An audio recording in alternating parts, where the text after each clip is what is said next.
Olá, muito boa tarde. A última edição da revista Brutéria é integralmente sobre o centenário das aparições de Fátima e a recente visita do Papa Francisco a Portugal. Um número que dá seguimento à reformulação em curso nesta publicação, que daqui a pouco vai ser apresentada pelo seu diretor, o padre António Júlio Trigueiros.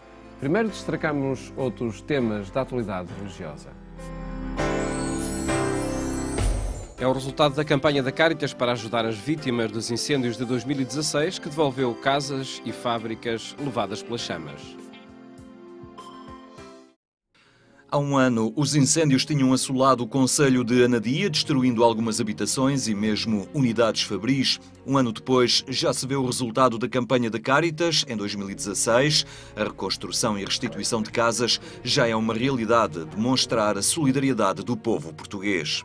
Sempre que algo corre menos bem, o povo responde sempre com as suas possibilidades e dentro das suas possibilidades para acorrer àqueles que sofrem.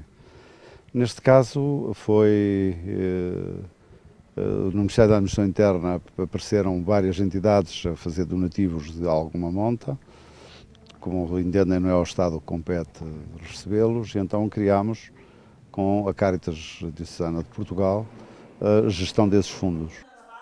Para a Cáritas Diocesana de Aveiro, este foi um esforço que procurou canalizar com sucesso a generosidade dos portugueses. Os cidadãos em si têm direitos e nós temos a obrigatoriedade de corresponder às expectativas.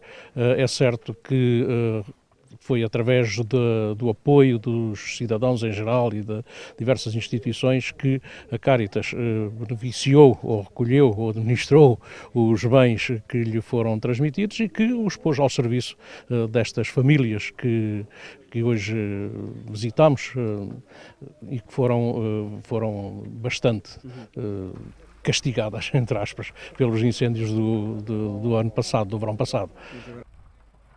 No momento em que se inicia a fase de reconstrução na zona de Pedrógão Grande, um caso que prova que a generosidade dos portugueses não se perde e a Cáritas a concretiza num começo de vida para tantas famílias vítimas dos incêndios.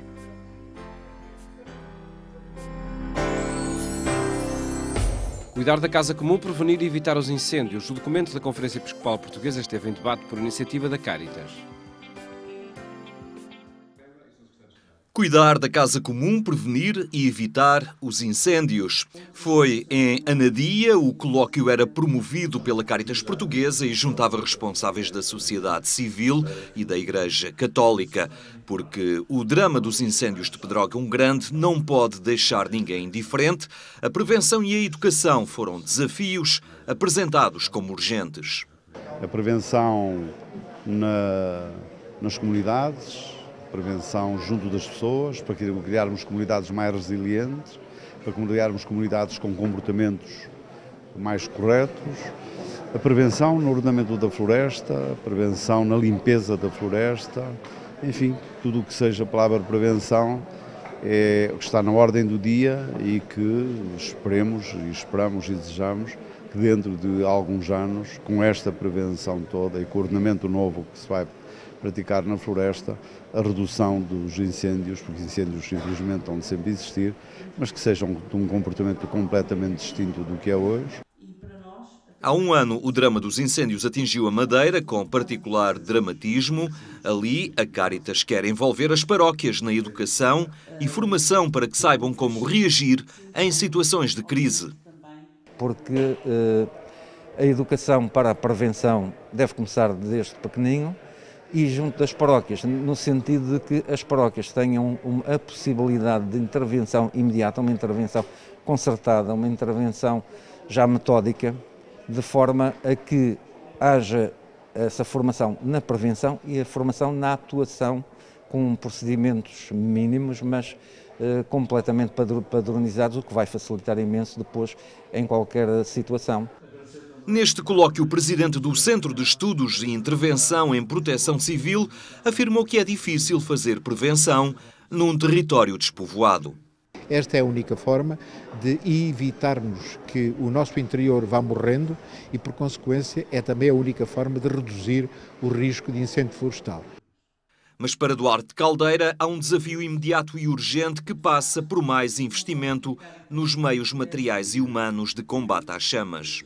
mesmo que a reforma florestal seja posta em prática, e deve ser posta em prática, os seus resultados palpáveis demorarão alguns anos. Até lá, é preciso continuar a reforçar a qualidade, a prontidão e o investimento nas estruturas de combate. E nas estruturas de combate avulta particularmente a questão dos bombeiros, visto como principais agentes de proteção civil, precisam de ser reforçados os seus meios, precisam de ser reforçados os seus recursos humanos, visto que em muitas zonas do território nacional, sendo o voluntariado uma mais-valia, é indispensável partirmos do princípio de que há zonas onde já não é possível recrutar voluntários.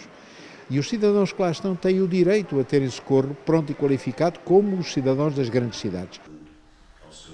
Este era um colóquio alinhado com esse conceito que o Papa Francisco trouxe à ecologia, o conceito de casa comum, que ainda nem todos compreendem. Porque cada um anda a tratar da satisfação dos seus desejos, satisfazer o melhor que pode, às vezes até mais que aquilo que era necessário, e depois isso gera alterações no meio ambiente.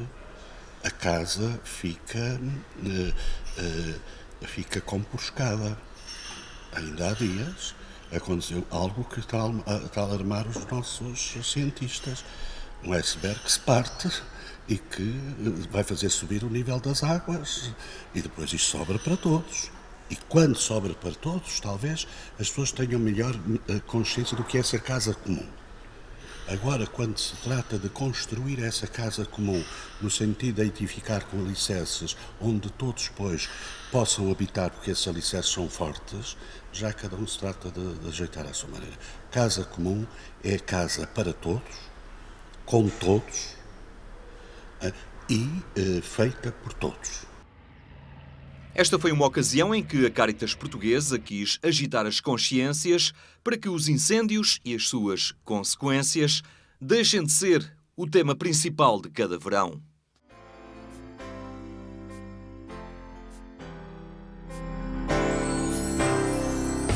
Missão Aqui e Agora é o projeto de voluntariado jovem para ajudar as vítimas dos incêndios de Pedrógão Grande.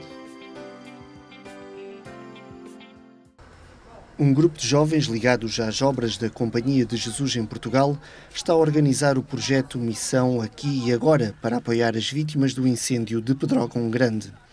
Uma iniciativa de voluntariado onde o tempo de verão vai ser doado de forma útil. É aqui e agora. Pronto, este nome faz referência a isto mesmo.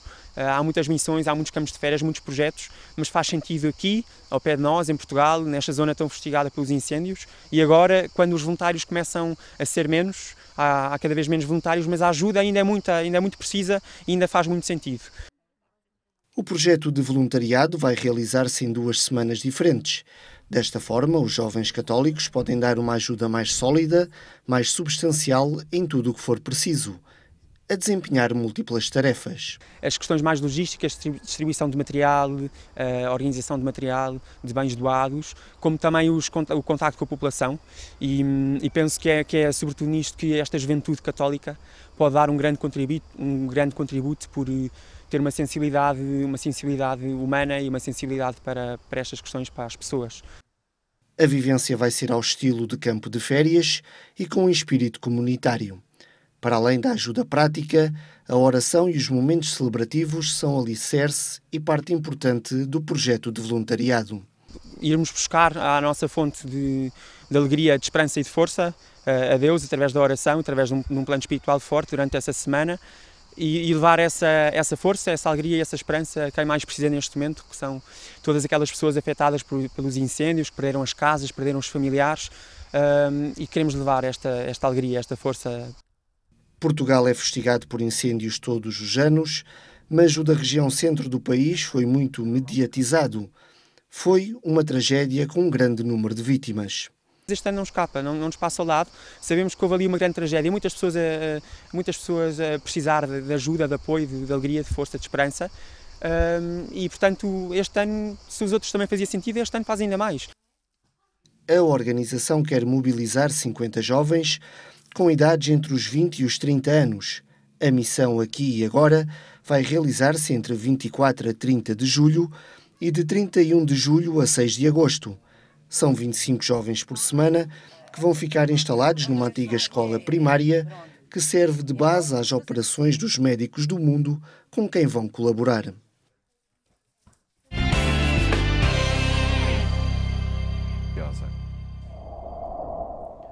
Acompanhe estas e outras notícias em agência.eclesia.pt.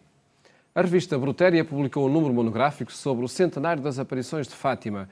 Estudos, história e referências culturais de temática mariana fazem parte deste número que hoje apresentamos, contando com a presença do Padre António Júlio Trigueiros, diretor da revista Brutéria. Muito boa tarde, Padre António Júlio.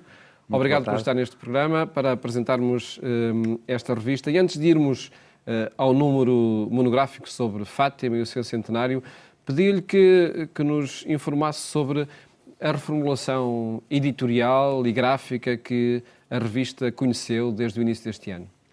Bom, antes de mais, muito obrigado por esta oportunidade de vir falar da Brutéria, uma revista que este ano celebra 115 anos de vida.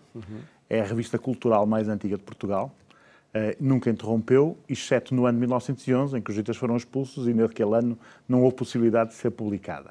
Publica-se mensalmente, que também é, enfim, eu diria que é uma tarefa ciclópica, levar por diante ao longo de 115 anos uma publicação mensal. E portanto, a Brutéria, desde o dia 1 de janeiro, que teve uma reformulação na sua, eu diria que no modo de gerir a parte temática, com o aparecimento de secções fixas, que leva a que exista também uma maior, por assim dizer, conseguimos um maior equilíbrio nas temáticas abordadas. Portanto, a revista tem sempre 5 secções. A primeira secção é uma secção de atualidade, a segunda secção é uma secção Sociedade e Política, a terceira secção Religião, a quarta secção é uma secção móvel, uma secção de ensaio, portanto pode ser de ciência, de história, de filosofia, de ética, de Bíblia, e a quinta secção Artes e Letras, sempre artigos de literatura. A novidade também desta reformulação da revista foi a criação do caderno cultural, que era uma coisa também que não existia, e que foi uma reformulação do antigo espaço de recensões, que agora dá sempre lugar a um pequenino editorial sobre uma temática mais polémica, um debate, e depois sempre um artigo de cinema, um artigo sobre uma exposição relevante que esteja a decorrer em Portugal ou não, um artigo de música e um artigo sobre um escritor de inspiração cristã. E depois também as clássicas recensões dos livros, e portanto esta foi assim a grande reformulação da revista desde janeiro deste ano. Me caracteriza esse propósito de debate cultural e de diálogo entre diferentes opiniões? Sim, bom, com certeza é uma revista de inspiração cristã, uma revista católica, pertencente à Companhia de Jesus, com uma missão muito específica de estabelecer pontes de diálogo entre a cultura, a religião, a ciência, enfim, na tradição também antiga. A Brutéria começou por ser uma revista de ciências naturais. Nos primeiros anos era uma revista de botânica, zoologia e vulgarização científica. E só em 1925 é que passou a ter uma secção cultural, que depois dá origem à atual revista cultural. E, portanto, é interessante também a história, sempre muito ligada às questões científicas, filosóficas. E teve o Padre Luís Achas como diretor também, não é? Diretor. Aí com esse pendão muito científico. Sim, nessa altura eram 2 revistas, a revista Brutéria Genética e a Brutéria Cultural, que já existia desde 1925. E outros grandes nomes, o Padre Manuel Antunes, foi diretor da Brutéria, o fundador, que é o Padre Joaquim Silva Tavares, um homem dos anos 20, não é? E que também foi um naturalista, um homem que se interessava por temas ligados mais às ciências. E, portanto, é uma revista com um perfil muito amplo e com essa tradição forte ligada às ciências. Há nesta reformulação também editorial um propósito, enfim, não diria de controle, mas de proatividade por parte da direção e da equipa redatorial? Sim, bom, para definir temas e... Sim, pronto. A Brutéria tem um conselho de redação que reúne regularmente, de 2 em 2 meses, e esse conselho de redação procura estabelecer aquelas que são as linhas importantes para os números, de maneira a não perder a atualidade, por outro lado também não ser uma revista com artigos, enfim, ligeiros de fim de semana, ser uma coisa mais que exija, enfim, trabalhos um bocadinho mais profundos, com conteúdos rigorosos, quanto possível, também com conteúdos, eu diria, que permitam a reflexão, a crítica, o debate, e portanto, essa é uma das vertentes importantes. Eu, no primeiro editorial, quando assumi a direção da revista, coloquei como ponto central aquilo que para os jesuítas portugueses neste momento é também um ponto importante, que é dialogar num contexto plural e secularizado. E, portanto, vamos procurar que a Brutéria corresponda a essa vocação, por assim dizer, de diálogo neste contexto. E de que forma é que isso se concretiza a partir do tema Fátima e o centenário das aparições? Bom, foi um desafio realizar este número. Este número, de uma maneira simbólica, é composto de 13 artigos e depois tem 13 recensões de 13 livros que saíram sobre Fátima. Também procuramos cobrir os principais livros que saíram sobre Fátima. Arranjei um total de 6 recensores para fazerem uma análise crítica de toda a literatura que este ano foi dada à estampa sobre Fátima. No que diz respeito aos artigos, pois a revista é centrada basicamente no centenário das aparições de Fátima, não é, que este ano celebramos, e depois também procuramos homenagear, por assim dizer, a visita do Papa Francisco com 4 artigos. Um artigo sobre os pressupostos teológicos do Papa Francisco, da autoria do Padre Francisco Sassetti da Mota, jesuíta, que está agora recentemente também, integrou recentemente o corpo redacional da revista. Fala da teologia do povo. Teologia do povo. E explica todos os pressupostos que estão... Que ajuda a compreender o pontificado. Ajuda a compreender o pontificado do Papa Francisco. Acho que é um belíssimo artigo, muito interessante. Depois tem também um artigo sobre a Laudato Si, mais de ecologia, de Maria de Lourdes Paixão, em que faz a ponte com o Teatro Chardin. Também é bastante interessante esse artigo. Depois pedia um casal que escrevesse, um casal que aposta na vida e na família, que escrevesse sobre a Amoris Laetitia. O casal Filipe e Jorge Líbano Monteiro aceitaram esse desafio e também parece que é um artigo interessante da perspectiva de uma família. Não apenas da perspectiva de um religioso, ou de um sacerdote, ou de um teólogo, mas de uma família. E, portanto, também foi um interessante desafio. E depois achamos por bem publicar as intervenções que o Papa teve em Portugal, curtas. O Padre António Vaz Pinto, que nos esteve a comentar na RTP a visita do Papa, fez uma pequenina introdução e resolvemos publicar isso. No que diz respeito a Fátima, propriamente dito, tem uma interessante entrevista com Dom António Marto, Bispo de Leiria Fátima, que eu recomendo, porque acho que de facto é uma entrevista muitíssimo interessante e profunda, que lhe fizemos precisamente na véspera da chegada do Papa. E depois tem um conjunto de artigos que tratam de Fátima do ponto de vista teológico.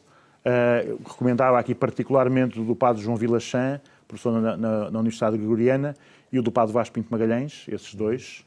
Depois tem um artigo do Jaime Nogueira Pinto sobre a questão mais histórica, enfim, todo o contexto histórico em que se dão as aparições de Fátima, os antecedentes do anticlericalismo e depois também a relação com o Estado Novo, também acho que é interessante.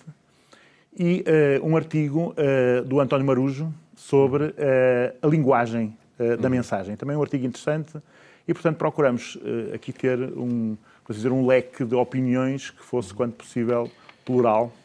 Permita-me falar também de um outro artigo que é aqui publicado, Fátima e a Ciência, e para ir a um item específico que é o ver Nossa Senhora. É um tema que tanto andou, e aliás achei interessante por, de facto, abordar um tema que mereceu debate público.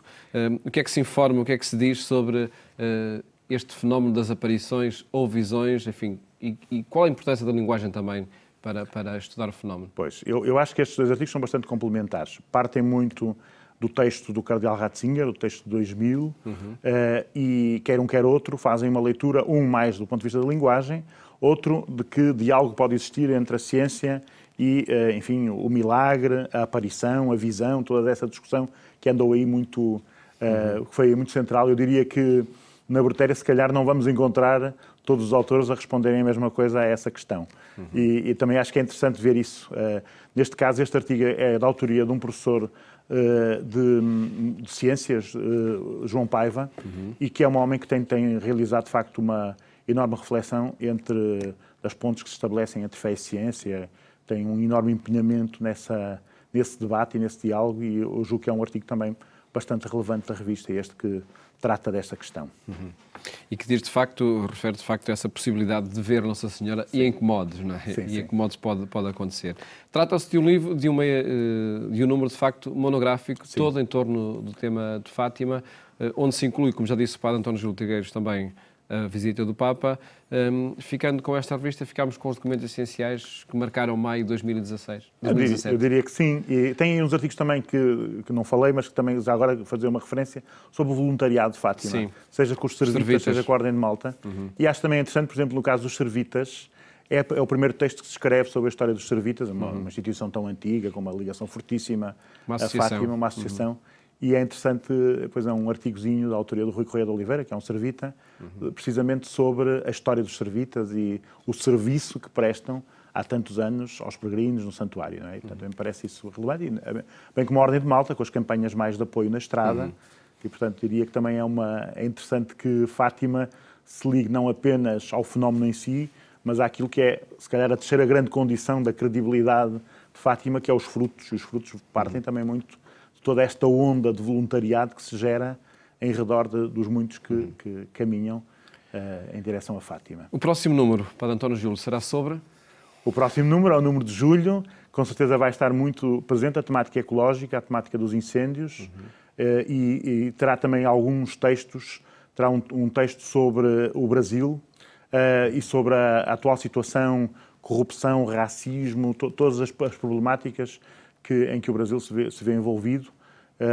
Terá também um conjunto de textos que nos ajudarão a refletir sobre questões mais ligadas à qualidade de vida, à ecologia, à demografia. Portanto, serão temas muito nesta linha. No ano do turismo sustentável, sem dúvida, um tema muito a propósito. O meu editorial chama-se Cuidar da Casa Comum. É um tema, enfim, da Laudato Si, mas aqui aplicado à situação atual em Portugal, com todas estas questões também que se colocaram recentemente com a questão dos incêndios. Dramaticamente também. Muito obrigado, Padre António Júlio, por ter estado no programa Eclésia a apresentar esta revista, que é, sem dúvida, um grande contributo para esse debate cultural na nossa cidade. Muito obrigado. Mais logo, pode seguir o programa Eclésia também na rádio, na Antena 1, onde lhe fazemos companhia pelas 22h45. Votos de boa tarde, ou as férias, se for o caso, e até amanhã, se Deus quiser.